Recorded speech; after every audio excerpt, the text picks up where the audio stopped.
And the goal is to bring you your next favorite band.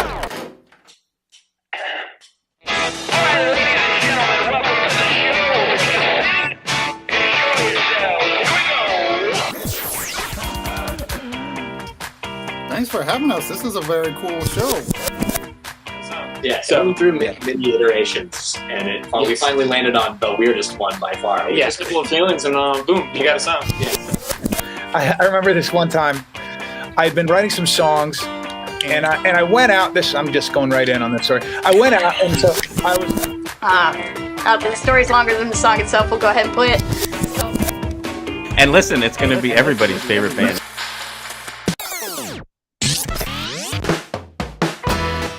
Welcome to your next favorite band. That's both the show title and our promise to you. We here at Stereophilia Studio are tireless in our pursuit of finding incredible, genre-defiant artists who are either a hot, up-and-coming band or a group that has been delivering for years but have flown under the radar. Tonight, the hot, up-and-coming singer-songwriter Marielle Kraft.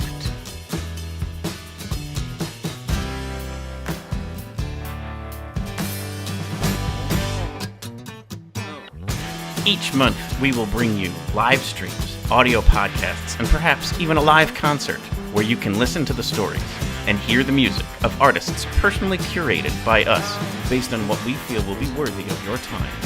Be sure to subscribe and tune in to each episode because the possibilities are endless and you never know who will be your next favorite band. Hello, everyone. Welcome to another edition of Your Next Favorite Band. I'm your host, Philip Reese. And I'm your co-host, David Moore. And welcome to, episode, I think we're up to like 18, season 2 here. It's quite the run we're on here, and yet another banger, I gotta be honest with you. I'm looking forward to it. You're very excited about the Delaware connection? I don't know what you're talking about. Why? That would be something that I would be excited about. It's only a 1 in 50 chance that this would happen. I guess, I don't know if that would be the probability, but yeah, maybe if we look at it one way or another. On a per state level, not on I a was per just going by person population. level. People we bring on, the likelihood 1 out of 50 is a little bit aggressive, but speaking of geography, this was something I wanted to point out. I was looking through our statistics because we're starting to get into some nicer numbers on a regular basis, especially with the regular content. And we must have at least one subscriber in Germany. Well, I wish I spoke any German so that I could say thank you. I guess we could say willkommen. Right. I mean, more than the phrases I could read on a sign. Yes. And if it is true, if there's someone out there who is downloading, is a subscriber of the show, let us know. Drop us a note. Email the show, contact at stereophiliastudio.com or anything on social media. And hopefully you understood anything he just said, and in which case, just send it in German, and we'll figure it out. Yeah, we'll use Google Translate, and we'll get there. But it'll be perfect. Yes, yeah, yeah. So anyway, there's a number, like there's little hits of downloads across the world, and it's like 1. But there's like the same number of downloads in Germany from the same city as the number of episodes we've put out. So I think someone's a fan. We're international, David. We're starting somewhere. It's going to start there, very small, whatever town it is. Let's say Munich, because that's the one I'm picking off the top of my head. And from there, we're going to take over Germany, and we're going to be one of those podcasts that does a tour, but we're only big in Europe. Yes. So, I'm cool with that. That could be fun. I'm down for whatever. But let's take it back to the U.S. for tonight's guest. Saw her perform at Music Fest, as is kind of the theme around this time of year, and just thought she was terrific. And also, as we always talk about, the Spotify playlist for Music Fest also brings you a good bit of other songs and such. And so, just been in touch with them since the show. They were kind enough to agree to come on the show, and then they've got a lot of cool content that's been coming out. So the timing here is wonderful. And let's just bring on. So tonight we have on Marielle Kraft. And we're going to bring on a song of hers that came out in 2021 called We Were Never Friends. And it's it's a definitely one of those pop hook awesome, power songs, and I think you're going to really get into it. And then David will share some bio, and then we'll bring her on the show. So here is We Were Never Friends, Marielle Kraft. So let me get this straight. You still wanna hang out? Call me on a bad day. Come and cook me dinner. Let yourself in and act like nothing's changed. Take me to that concert. Tickets that we can't waste. No. Finish watching New Girl till you get a new girl. Then she can take my place. It sounds so simple when you put it like that. But we can't go back, 'cause we were never friends. It only took a moment, stayed until the morning, knew that we'd be more than friends. You saw me at my lowest, why would I ignore that? How can we go back again to something that we'd never been? A Gotta love Rhode that. Island That native. pop drop there. Sorry, David, go ahead. Oh, I'm sorry. A Rhode Island native who is now based in Nashville, Marielle Kraft is an indie pop singer-songwriter who began playing guitar at 16 and was soon writing songs that strike chords with listeners everywhere. Her gift for storytelling is evident through her use of salient detail, raw emotion, and poignant word choice to describe moments, quote, exactly as they feel. Since leaving her full-time teaching career to pursue a life committed to creating music, she regularly plays at venues across the United States, sharing stages with names as big as John McLaughlin, Ava Max, and Betty Who. Marielle released her debut single, How Far You Feel, in 2017, which has collected over 1 million streams across platforms. Her debut EP, The Deep End, was released in 2019, and sophomore EP, Heartspace, landed on September 30th, 2022, a few days ago, as time of this recording, led by singles Shrink and I Kissed a Boy.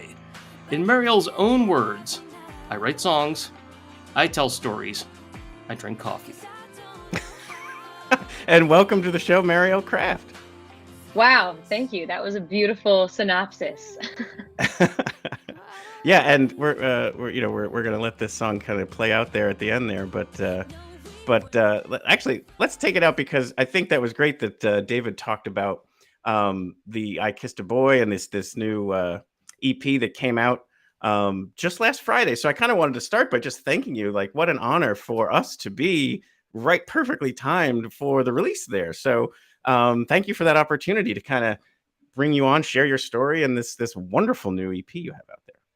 Yeah, thank you for having me. This worked out great. Yeah. And so the EP is being extremely well received immediately, and you're on a tour currently. Like you said, you're in Brooklyn right now, based in Nashville, and we should also definitely mention the Delaware references, because that's where you went to college. So Rhode Island to Delaware to Nashville, but we're on this tour right now, and you're selling out pretty much every night, correct? It is the first time that's been happening. So it is. I'm riding a high right now. We just came off the first 2 shows on Friday and Saturday. It's Monday now that we're recording this, but Friday was DC opening night. Saturday was Boston. Both were sold out like days before the show, which is also new. Sometimes you get like the last few people walk in and you're like, okay, it's a sellout as the show's beginning. Sure. But it's no, really but yeah, you're like your social media posts are like, showing where the shows are, but then like crossed out with the sold out thing, which must feel so cool. She's going to have lot shirt guys yes. with the t-shirts that have the sold out versions of it. Yeah. It is definitely a really cool feeling. That's tremendous. And anything you want to share about the EP here? Like, I know and David shared again too, like you have, and not even just obvious when you listen, but a lot of the write-ups about your music in the past, the reviews of your concerts, it's always talking about this very candid approach you have, and the very heartfelt truth to the lyrics, and so on and so forth. So these are very hard on your sleeve type songs, lyrics, and such. So anything you want to particularly share about Heartspace? Yeah, what's really interesting about this project is that it was kind of accidentally assembled. I've been writing tons of songs, specifically since I moved to Nashville a year and a half ago. And there was one song that inspired me to start an actual project, and it's the lead single off this EP called Shrink. So the song Shrink was written a year and a half ago, and I was like, okay, this is a banger. I want to definitely put it out. But there was something about it that felt like a beginning of a chapter. Hmm. And I didn't even Mhm. know what the chapter really was. It was almost like a closing of one and a beginning of one all in the same 3 minutes. Sure. And so using that as kind of the anchor of the project, I started to go back in my catalog of what I've written since my last EP in 2019, Hmm. kind of seeing, are there any songs that need to be given a chance? Are there any that I've forgotten about? Are there any that I still need to write? Hmm. And so a year ago, that was kind of the impetus for when I wrote Shrink for the rest of the project. And a lot of these songs were written like 2 to 3 years ago, and I thought they would never come out.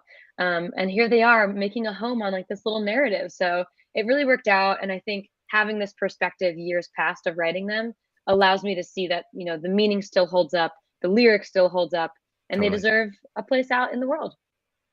So Shrink almost became, rather than a chapter, it was almost like a doorway that kind of allowed these to Yeah, walk through. Yeah. absolutely. Yeah, that's so cool. Um, I hate to bring in another song right away, but why don't we bring in a little bit of that "I Kissed a Boy" since we're Sure. more topical right now. Let's keep it to this more modern kind of approach to stuff. So, anything to kind of set this one up as far as the song, and also it's a live recording. So, anything you Yes. want to share about like either the performers or that day?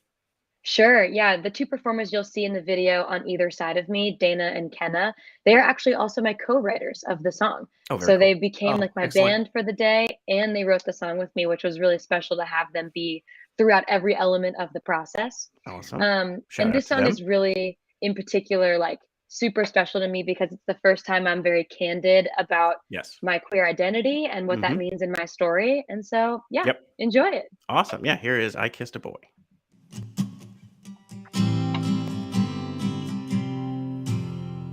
Mhm.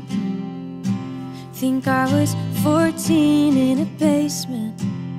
All our friends were playing truth or dare. I was just waiting for him to say it was our turn to have a couple minutes in there. Think it was spearmint gum that he pulled out, and I haven't bought that flavor since. My hands were shaking, we were close to the moment I was always picturing. Anticipation, my world's gonna change when I cross that line.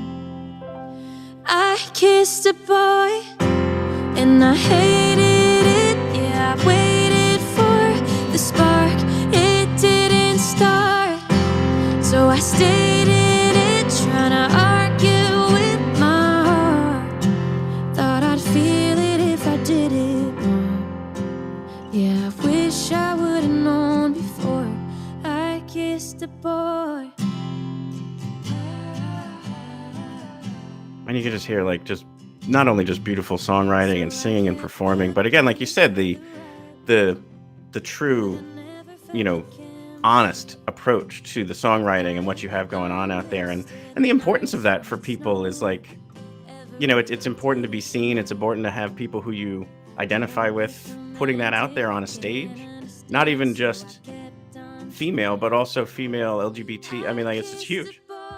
Thank you. Yeah. Yeah, I felt terrified to put out this song, I'm sure. but I knew that 14-year-old Marielle would have like really needed it. Yes, absolutely. So yeah, No, it's very, very true. And admire you for doing it, and just so happy that we have achieved a space where this can happen, and it not be something so, edgy or whatever. It's yeah, just, a it lot is of what it is. artists have preceded me in their bravery. And so I'm really grateful for that. There's a lot of work to be done, but we're in such a better place than even a decade ago for this course. kind of music to exist in the mainstream. So I'm Totally. grateful for that. Yep. So we'll just take that out now, and we'll continue to kind of dive into. Let's dive into your history here. Let's tell your story a little bit.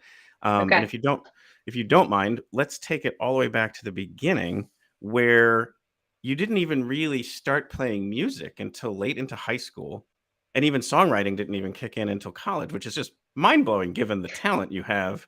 But why don't you tell us a little bit about like just growing up, and how you were just finding music, and the different ways it inspired you when it finally hit. Yeah, thank you. Mhm. I growing up was a huge athlete. Like I played 3 sports. That was kind of like my identity was I was the athlete. In high school, I fell into a group of friends who were very musical. They loved drama club. They played music. They played instruments. They would like cover John Mayer and Taylor Swift songs. And I just thought that was like the coolest thing. Mhm. So when we would hang out, they would all be jamming like in the basement, and I'd just be kind of chilling there. So I ended up just having them teach me some chords so I could participate, really. And that sort of sparked this whole new passion inside of me to see what music would mean for me in my life. Mhm. Most of it just began as like my favorite Taylor Swift songs. I would cover them like in my bedroom and be like, oh, Yeah. speak now, whatever. Mhm. But then through college, I was an English major, I was an education major as well. And going through, major quarter life crises for the first time. Mm. And so writing then became an outlet for me, and that transitioned into songwriting throughout college, just really as a hobby. Mhm. And then I became a full-time educator. I got my degree in teaching, Yep. taught 6th grade English, like did the Mhm. whole thing in the classroom outside of DC. And truly because I needed side cash because teachers are not paid enough, Mhm. I was playing bar gigs on the weekends. And that was like my introduction to performance. Sure. And so I would like be in the corner of the bar doing covers, and I would sometimes get brave and throw in like my one song I'd written when I was Right. feeling like sad in my room. And no one would know. No one would Right. have any idea it was my Yeah. They were song. probably like, this is the Eagles or something. Right. They're Yeah, like, this is a oh, really James cool. Taylor song, right? I Yeah, think yeah, it is is, that a right? Joni song? Is it a deep Yeah, cut? yeah, exactly. And so I never heard this that, Ani DeFranco. right. So that kind of just was a natural way of just getting my feet wet and without any pressure. Mhm. And then really it took off when I put out my first song, How Far You Feel. I Mhm. was still teaching full time, but I had put it out because my friends liked it in college when I wrote it in college. They were Yeah. like, we can't hear it anymore in the dorms. Can you just like put it somewhere?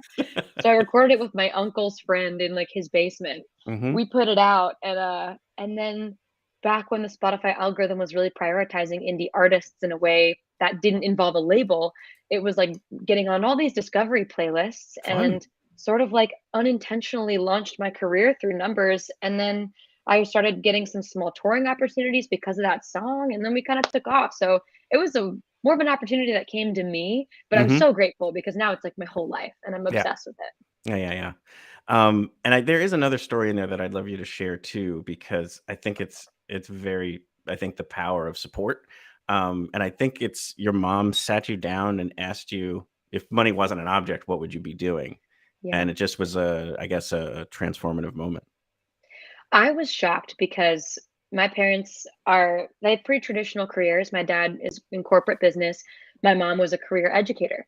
And so like I grew up wanting to be my mom, expecting to be a teacher for my whole life. Hmm. And they never, told me I couldn't do anything non-traditional. It just was never a conversation. And so when I was starting to really love performing outside of school and was trying to balance both, my mom could see there was like a conflicting conversation happening inside of me. And I remember I was on spring break. It was my school year, so I went home to Rhode Island on spring break to visit my parents. Hmm. And my mom just like at lunch one day was like, "Listen, I can just see it in you that you're wrestling with something, and I think I know what it is. My motherly instinct is kicking in. Are you truly happy doing this? And if not, if money did not matter at all, what would fulfill you in that way?" And I was like, I think I need to give music a shot. I just Hmm. don't know what the potential would lead to. And she's like, what's the worst that could happen? The Right. worst that could happen is what you fail, and then you need some support for a little bit as you get back on your feet, and then you move on. And I'm like, huh, well, that's a good point. Yeah. That So, doesn't sound catastrophic at all. right. That I was sounds like, okay. whoa, sorry.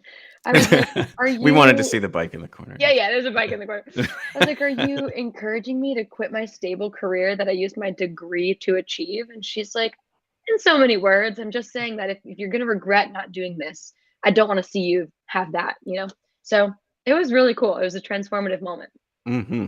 No, yeah, and thank you for sharing that. I think when I read that, I was like, wow. And then again, like to think about the number of musicians who didn't have that moment and then never got there, and then now Yeah. that you do have it, and it's like that magic that's now been unlocked, and now to the point of you're putting songs out there that are going to be resonating with other people in these ways that now kind of all track back to that moment. It's really kind of cool.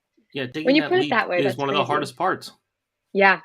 That leap is the it's the scary one, right? The first one, you always have that Wile E. Coyote thought in your head that Yeah. you're going to crash into the bottom of the pit, but he does get back up. Mhm. So there is that. Yep. That's true. And if you wait for yourself to be ready, you're never going to be ready. No, So never. you just have to go. Yes. Yeah. Well, very, very cool that happened. And then it looks like not only I don't think it's just a Spotify algorithm that got your career going. I get Well, what you're thank saying you. because there's some validation there, but there's plenty of other validation. In spring of 2018, you win the grand champion of the Mid-Atlantic Singer-Songwriter competition. And then the following June, I think this one is something to definitely dive into. You gave a talk at Firefly, a TED Talk, about Yes. the importance of honesty in songwriting, which is what everyone always talks about with your music, is just that sheer, genuine honesty. But that must have been super cool. Like, tell us more about that one. That was crazy. I mean, first of all, I have a How'd you get the 10-year opportunity to do that? Like, that's I literally don't know. Like, it was an email that arrived in my inbox, and I was like, "This is spam. Like, there's no way that's a what I random would have person thought that. is cold emailing me to give a TED talk at the biggest music festival in the area where I was living." I was like, Mhm. "Nah, that's not it." So I sent it to just like a friend of mine who was also in the music industry, and he was like, "Oh my gosh, this person is like well known in the music department at UD. Like, this is a legit person." And I was like, I'm dead. So, so yeah, I felt like such imposter syndrome on that stage because I literally was still a full-time teacher. Like, I Mhm. wasn't even a full-time musician yet or songwriter. I had only been writing songs for a couple of years. I had 2 songs released, period. So Mhm. I was like, how am I the spokeswoman for honesty in songwriting? Well, it just must have been just so apparent to people about Mm. how, genuine and honest that stuff is. Maybe. They must have seen something that I didn't see, but that I tell you what, like when you step into something that you don't feel ready for, but other people see it, it convinces you that you might actually be ready. And Completely. after giving that TED talk, people have watched it. I mean, for years. It's been 4 years now since that TED talk happened. I have forgotten about it. Mhm. But I still get messages every probably few weeks of people being like, found your TED talk, like so inspired. Thanks for that. And I'm like, great. That's fantastic. The gift that keeps on giving. So it Mhm. was I'm so grateful for that for sure. Yeah. And like any other, like in the moment there, like so now you're coming off of that. Like, does that open any other doors? Because you're just about to release a full EP. In the moment, no. It's Mhm. really been opening doors in like the last 2 years, which is Interesting. so wild. It was a very delayed gratification. Like universities, for example, I've performed at universities and also given like a TED-esque talk Mhm. to the students before my performance or after my performance, done like Q&As and stuff because that's on my resume now. Sure. So like later it's opens doors, but at the time I was like, wow, that was crazy, but that doesn't change my life at all. So let's move on. But yeah, I guess like you're saying, the validation of okay, I'm on a path here, Yes, it was and more let's take the confidence next step. building than Sure. anything. Right. Yeah. Sure. Yeah. So then Deep End comes out that next year, I believe. Yes. Yeah. And that is the first like group of songs that you release as an EP. And then again, just the continual extreme reception of it across the board. And then it leading to gigs where I can attest to this, like there's a different energy to the concert versus your recordings in a good way, in a way that's like, you're just like, wow, I sat down and I just didn't want to, unfortunately, I say sit down, which I hate. I would always love to be standing at a show, but it was, So you that was like performed. a listening room show, It was though. definitely was that. And because Yeah. also it was, what was it? 3 in the afternoon or 5? Yes, I think it was 5. Yeah, it might've been 5. So it was a little bit earlier. So like, we just kind of pop down and listen, and you are obviously playing your music, but then telling stories in between them. It was just such an enjoyable show. So I think the music that's coming out and the shows that are supporting it are just continue, like they're supporting each other. And then and you're just getting the acclaim that's gotten you to here. So anyway, anything back then, 2019 Deep End comes out, anything you want to share about that point?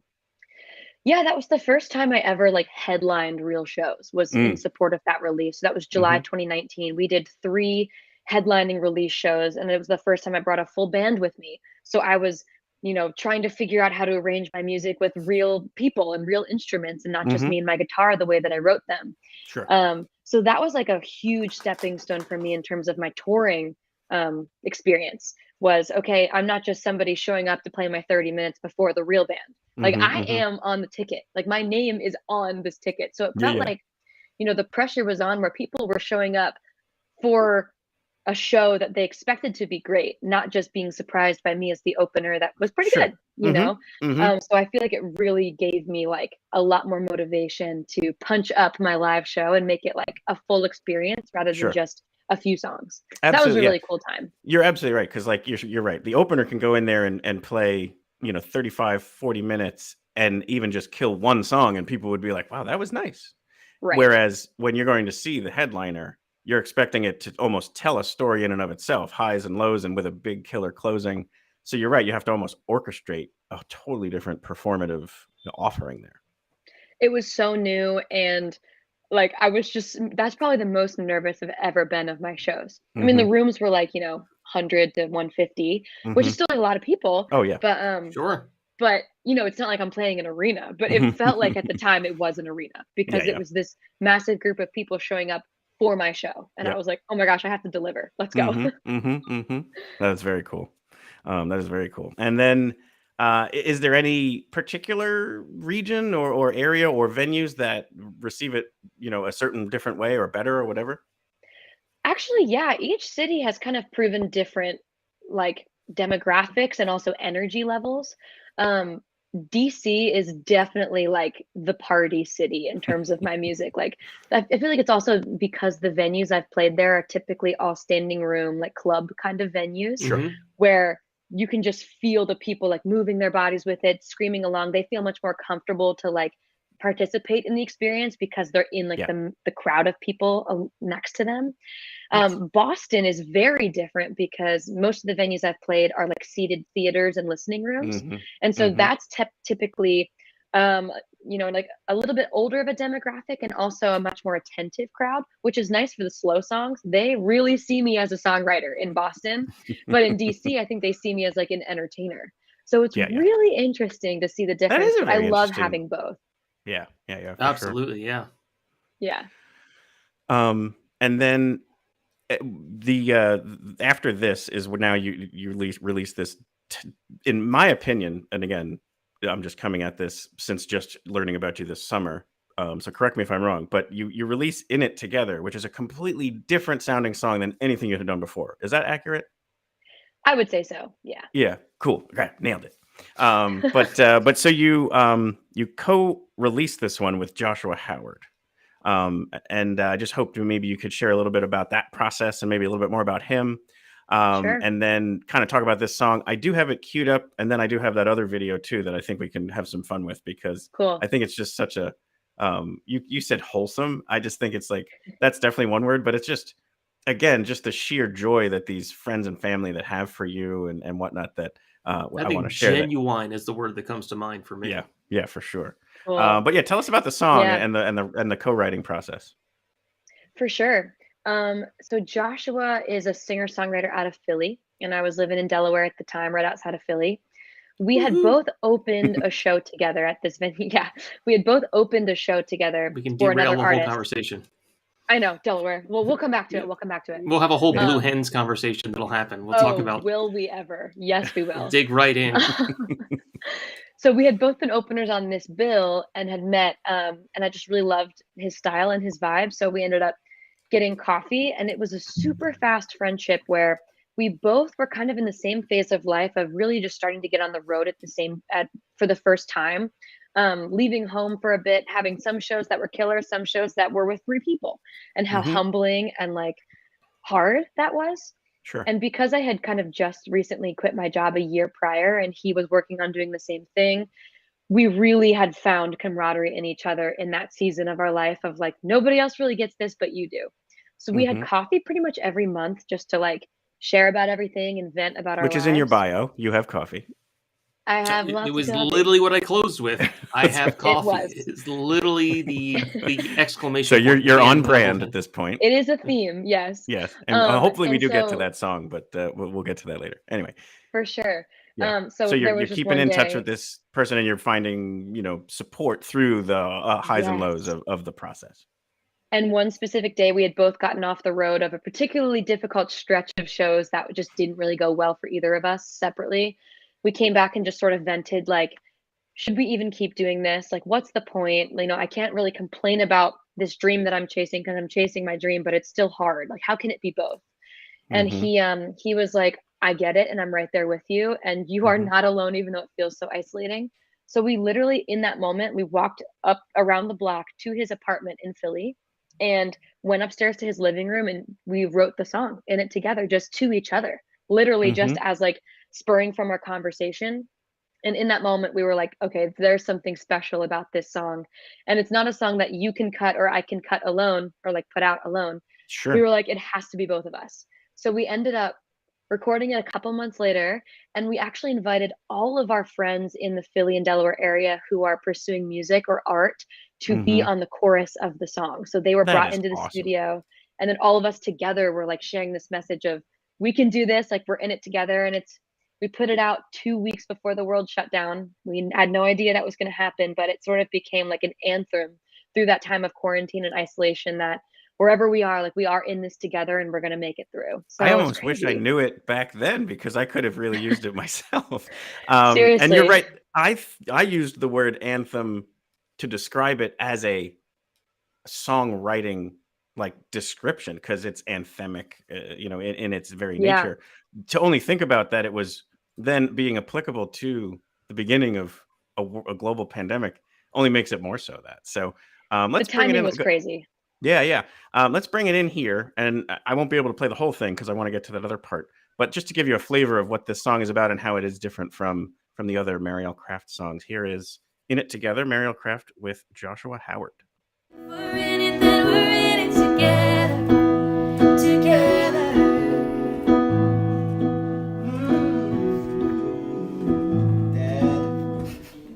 Dad, I gotta call you back. I'm in the middle of a writing session. Okay. All right, love you. That's awesome that you kept that in there. All right, bye. Dang it. You're good. I gotta start it over.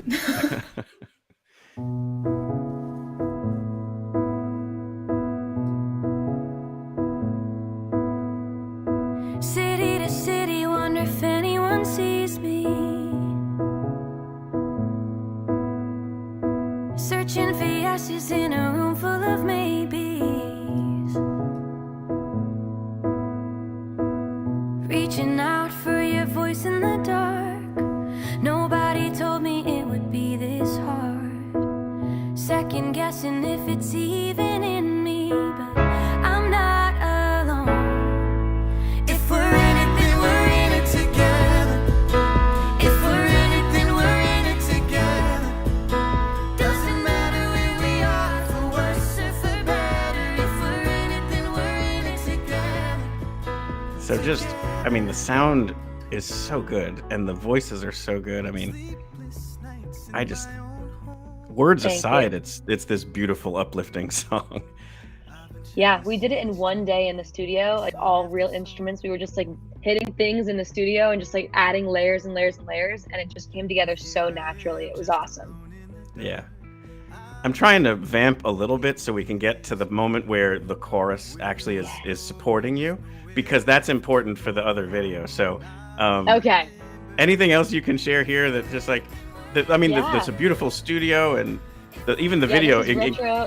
This is Retro City Studios in Philly. It's the studio I made my whole first EP in as well, and Nice. this song.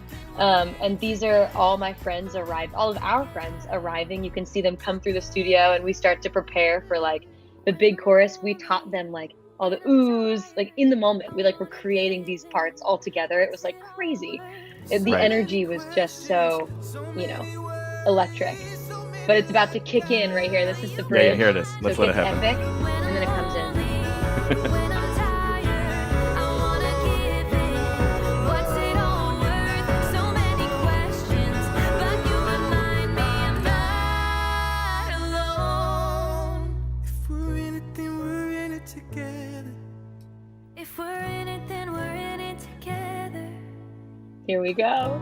Here it is. If we're in it, then we're in it together.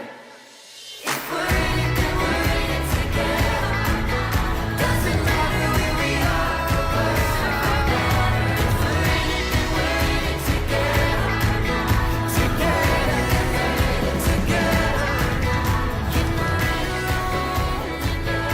must have been so special for all these people to be a part of it too. It was so fun. It was awesome. You have the one friend that's really into liner notes. It's like, I want credit for hand claps and foot stomps and oohs, but not credit for the backing vocals. So I specifically am looking for this resume boost in these following Foley categories specifically, because I'm looking to branch into movie sound effects.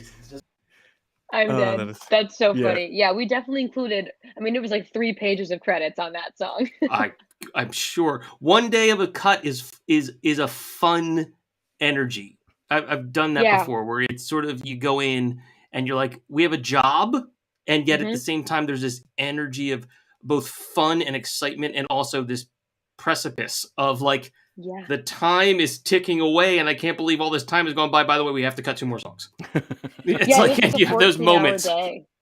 Yeah. Totally. It's like a 14-hour day. And it's, what the craziest part is, like, the beginning of the day you have nothing on the session, and at the end of the day you have like 50 tracks and a song. Yep. And you're like, this is so crazy. We did this today. Like, you can see the beginning and end. Yeah, the creative process all in that one space and time, and you can see it in your faces. You know, if you get a chance, if you're listening on the podcast, go check out the video, because you can also see this sheer joy and relief at the end, where you're just high-fiving each other and just so proud of what you've accomplished. I mean, it's very, very cool to watch. Yeah, thanks. I'm glad you felt that too. It was very real. Are you able to, forgive me for asking, like, can you comfortably play this song as when you're on your tour without him, or is there some element to it that you feel like it's missing? So, like, I don't know, it's just, it'll never be what it is with him, but with the full band specifically, it definitely still packs the energy. And I have my guitarist in my band is also a male singer, so he's able to like add the layers that Joshua adds, and it's still really great. Very cool. Have you ever had a chance to actually perform it live with him? Yes, we did a release show. We did a release show together for the song, and we had all of the people involved like come up on the stage, and like, so it was like all 30 of us. Cool. That must have been mind-blowing. And no one saw it because then there was a pandemic. No, literally, like, the show was February 20th, 2020. Good timing. And then 2.5 weeks later, like, there were no more shows. So to end on that show was pretty awesome. Like, unintentionally. And also, again, kind of saying, hey, we're in this together, we're going to get it through, and so on. Also, we're psychic, and sorry about that. Right, yeah. Yeah, you're welcome. So what I was alluding to earlier is you also have a wonderful video on your YouTube channel. It's like, I think not even 2 minutes long, so we're going to play it here. It's you sharing this song with a bunch of different people in your life. But like you said, you'll definitely have to set it up, because you're in all these different cars. Like you said, like you're going out to their car to play it for them. But anyway, set it up and then we'll play it, because not only is it great to watch their faces. Actually, let me even share this one. You got to tell me who this person is, because this is the when you pull it up, it's the first thumbnail. Image. The thumbnail. That's the word. So this is the one that's like, I have to know who this person is. This is one of my best friends named Bianca, and she is so emphatic, which is perfect for this video. Correct. But yeah, basically I was on tour the month before the song released, so it was already finished and mastered and ready to distribute. So on tour, I stopped and saw all my family and friends in their various states, and was basically just like, can I show you my new song in your car or my car? And then I also just like set up a camera and was like, this is also going to be filmed, so I'm going to need you to actually say what you're thinking in your head out loud as you're listening. And right. Okay. And then I compiled it, and it was like the most fun, like hilarious, like genuine experience. I'm so happy I have these moments captured. Totally. It was such a brilliant idea. And then to put it out there for us to enjoy was just great. So here is pretty much all of Marielle's friends and family with their first reactions to their listening of In It Together for the first time. Can you get in the frame? Rob, are you in this? No. It's the first time you guys are hearing it. Yay. Yeah. I love it. All right, well, you don't know yet. Oh, I'm gonna like it. Actually, I hope you like it. I do too, Mare. This better be better than the other ones. Yes. I'm already crying. This sounds so good. Wow. Oh my god. Oh, this is good, Mare. This is well produced. I'll let him know.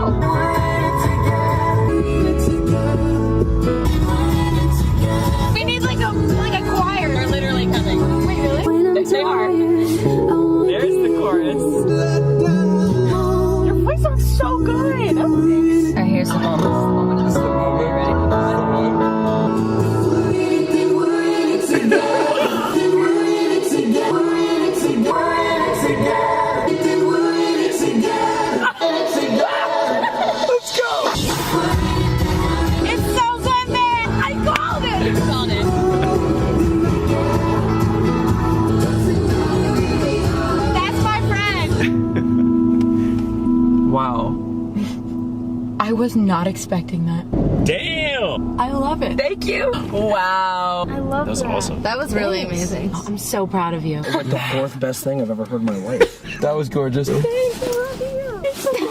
That my favorite one is that's the fourth best thing I've ever heard in my life. I would lead with that as far as like the description of the song. My friend Right? says it's the fourth best thing he's ever heard. I mean, come on. The ironic part of that is that is my guitarist who sings Joshua's part. Oh, that's so Perfect. awesome. Yeah. They So really it's have a to good thing start he with liked this. it. So name the 3 better things. Go. Right. I was like, Yeah, like this what, list. number This 4? list better kick ass some serious ass. Didn't Like, even meddle? Come on. yeah, I this would be know. like Beethoven's 6th Symphony. You're like, okay, fine, good, fair. That's a fair one. Yeah. What else you got though? Like, that list better be Right. good. Yeah, my It's my so funny. newborn baby crying. Sure, that one would Exactly. probably make the Sure. list. Yeah, there might be a few, but not many. And again, unfortunately, if you're listening on the podcast, go check out the video because in that moment where the choir hits, it's all their facial reactions, and it is just so wonderful. Yeah, exactly. Yeah. It was perfect. Oh gosh. Yeah, couldn't have really asked for better than that. But Yeah. thank you for talking all that through. That was such a cool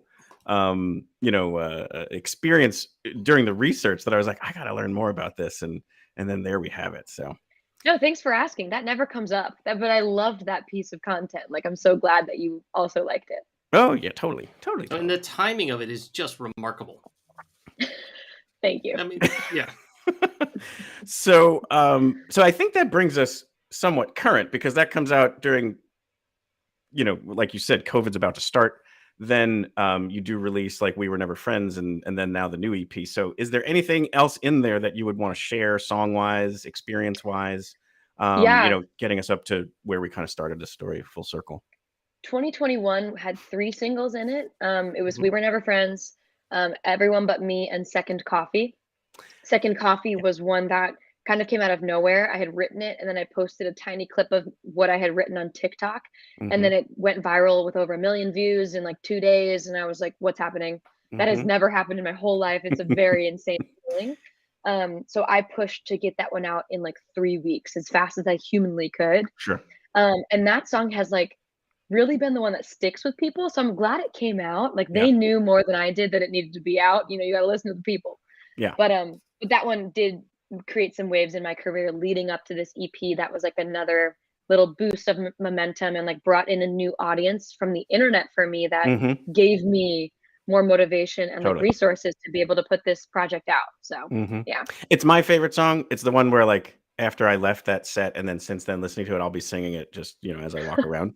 It's catchy. It's super catchy. Got that earworm hook. And then the other part about it though is like, again, it's not like we talk about this with artists a lot where it's like pop sensibilities without being just sugar pop music. It's got like elements to it that are either unpredictable or just a higher quality of what you might expect from what people typically stereotype as pop music.